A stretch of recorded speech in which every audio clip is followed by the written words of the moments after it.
नमस्कार दोस्तों, मेरा नाम है अतुल श्रीवास्तव और स्वागत है आपका नेक्सस जीएस में। चलिए 14 मई 2020 के करंट अफेयर्स में आपका स्वागत है।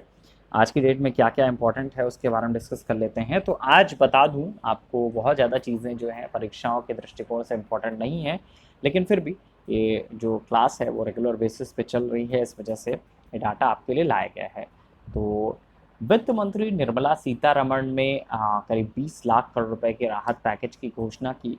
तो इसके पहले प्रधानमंत्री नरेंद्र मोदी साहब ने स्टेटमेंट आकर दिया था कि निर्मला सीतारमण जी, जो कि वर्तमान वित्त मंत्री हैं, ये क्या क्या चीज़ें इस 20 लाख करोड़ रुपए में होंगी, इस राहत पैकेज में होंगी, उसके बारे में डिस्कस करेंगे, उसके बारे में बताएंगे। फिलहाल परीक्षाओं की दृष्टि से वो उतना महत्वपूर्ण नहीं है, किसको क्या मिला। ज़रूरी होगा तो आगे ज़रूर आपको बताया जाएगा। नेक्स्ट है CSIR NAAL बेंगलुरु ने स्वस्थ वायु जो नामक एक वेंटिलेटर है विकसित किया है। करीब 36 डेज में ये विकसित कर लिया, इस वजह से ये इम्पॉर्टेंट है। तो इसका नाम क्या है? स्वस्थ वायु इसका नाम है, ये आपकी परीक्षा में पूछा जा सकता है। नेक्स्ट है आंध्र प्रदेश के विशाखापट्टनम में करीब 7 मई को स्टायरिन गैस के रिसाव से दुर्घटना घटी थी। ये पॉइंट जो है इम्पॉर्टेंट है, थोड़ा सा पुराना है, इसी वजह से मैंने इसको लिया है कि आज बहुत सारा करंट था नहीं, इस वजह से पुराना कुछ डाटा आपको दे दिया जाए और जो इम्पोर्टेंट हो उसका रिवीजन हो जाए। तो क्या क्या इम्पोर्टेंट है, क्या देखिए, पढ़ने को बहुत सारी होती हैं, जैसे मैं हर एक क्लास में बताता हूँ कि पढ़ने को बहुत सारी चीज़ें हैं। बस आपको ये चूज़ करना है कि आपकी परीक्षाओं के दृष्टिकोण से क्या महत्वपूर्ण है, आपको उनके ऊपर ही फोकस करना है। तो बहुत ज़्यादा पढ़ने से आपको बचना है, उन चीज़ों पर आप फोकस करना है जहाँ से परीक्षाओं में चीज़ें पूछी जा रही हैं।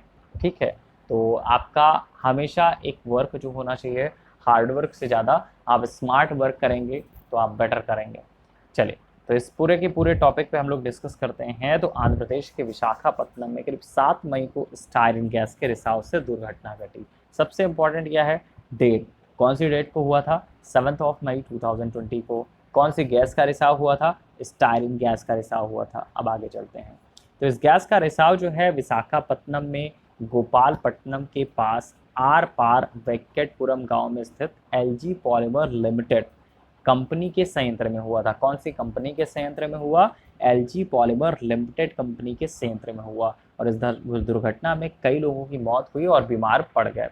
देखिए, नॉर्मली दुर्घटनाएं होती रहती हैं, लेकिन ये आपकी परीक्षा से बहुत ज़्यादा इम्पॉर्टेंट है, क्योंकि भोपाल गैस त्रासदी जो है आज भी आपके पेपर में पूछी जाती है। तो काफ़ी दर्दनाक चीज़, दर्दनाक घटना ये है जो 7 मई को घटी थी। तो दुर्घटना जो संयंत्र था उसके आसपास के करीब 5 किलोमीटर के दायरे में आने वाले जो गांव हैं उस पर इसका असर पड़ा है। और रिसाव के कारण लोगों ने आंखों में जलन, सांस लेने में परेशानी, उल्टी आने और शरीर में चकत्ते पड़ने की शिकायत दर्ज की थी। अब हम लोग थोड़ा सा एलजी पॉलीमर लिमिटेड के बारे में बात करें तो 1961 में हिंदुस्तान पॉलीमर ने पॉलिस्टराइन और इससे जुड़े दूसरे उत्पादों को बनाने के लिए विजाक में यह प्लांट बनाया था। 1978 में मॉकडावेल एक कंपनी में इसका विलय हो गया। 1997 में दक्षिण कोरिया की कंपनी एलजी केम ने इस कंपनी का अधिग्रहण कर लिया और इसका नाम बदलकर एलजी पॉलीमर रखा गया। तो कहाँ पे हुआ है ये हादसा, कौन सी डेट थी, कौन सी गैस का रिसाव हुआ? 3 क्वेश्चन आपके एग्जामिनेशन में से बनते हैं। चलिए, लोक लेखा समिति के नए अध्यक्ष के बारे में बात करें तो रंजन चौधरी साहब बने हैं, अधीर रंजन चौधरी साहब। तो कांग्रेस सांसद हैं अधीर रंजन चौधरी, और इनको संसद की लोक लेखा समिति मतलब पार्लियामेंट्स पब्लिक अकाउंट्स कमेटी मतलब PAC का अध्यक्ष नियुक्त किया गया। और लोकसभा अध्यक्ष जो हैं ओम बिरला साहब हैं और उन्होंने ही इस समिति का अध्यक्ष इनको नियुक्त किया। और परंपरा के तौर पर इस समिति के अध्यक्ष का पद जो है विपक्षी दल के नेता को दिया जाता रहा है। अध्यक्ष समिति में लोकसभा और राज्यसभा के करीब 20 सदस्य चुने गए हैं। इसमें लोकसभा से 15 और राज्यसभा से करीब 5 सदस्य शामिल हैं। समिति का जो कार्यकाल है वो 1 मई 2020 से लेकर 30 अप्रैल 2021 तक रहेगा।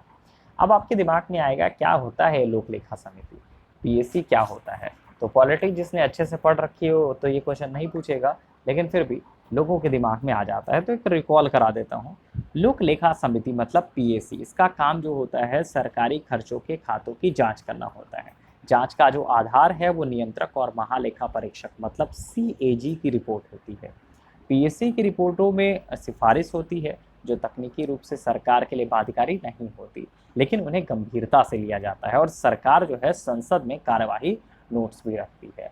पीएससी जो है संसद की सबसे पुरानी समिति है और इस समिति का जो प्रावधान है करीब 1921 में भारत सरकार अधिनियम 1919 में किया गया था।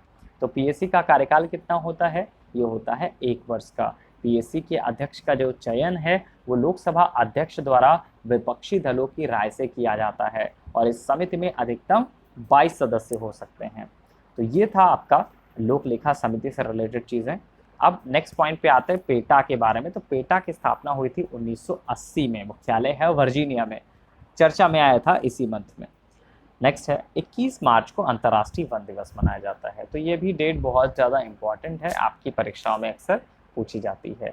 तो ये था आपका 14 मई 2020 की करंट अफेयर्स से रिलेटेड बातें, क्योंकि आज बहुत सारी इंपॉर्टेंट चीज़ें नहीं थी अकॉर्डिंग टू नेक्सस जीएस, तो इस वजह से जो चीज़ें महत्वपूर्ण लगी वो, और इसके अलावा जो पिछली कुछ चीज़ें थी रिकॉल कराने की ज़रूरत थी वो मैंने रिकॉल करा दी है। आगे डेली इसी तरह से ये क्लासेस जो हैं वो चलती रहेंगी नेक्सस जीएस के प्रोफाइल पर। तो नेक्सस जीएस को अगर आपने फेसबुक पे फॉलो नहीं किया है तो फॉलो कर लीजिए, यूट्यूब को चैनल को सब्सक्राइब कर लीजिए, फेसबुक पेज जो है हमारा फॉलो कर लीजिए। तो बहुत ईजिली आपको ये सारा का सारा डाटा मिलता रहेगा और कम से कम आपको ये पता चलता रहेगा परीक्षाओं के लिए क्या महत्वपूर्ण है क्या नहीं महत्वपूर्ण है। एक पढ़ने के लिए आपके पास बहुत है, पढ़िए वही जो परीक्षा में आए। चलिए फिलहाल के लिए इतना ही, थैंक्स।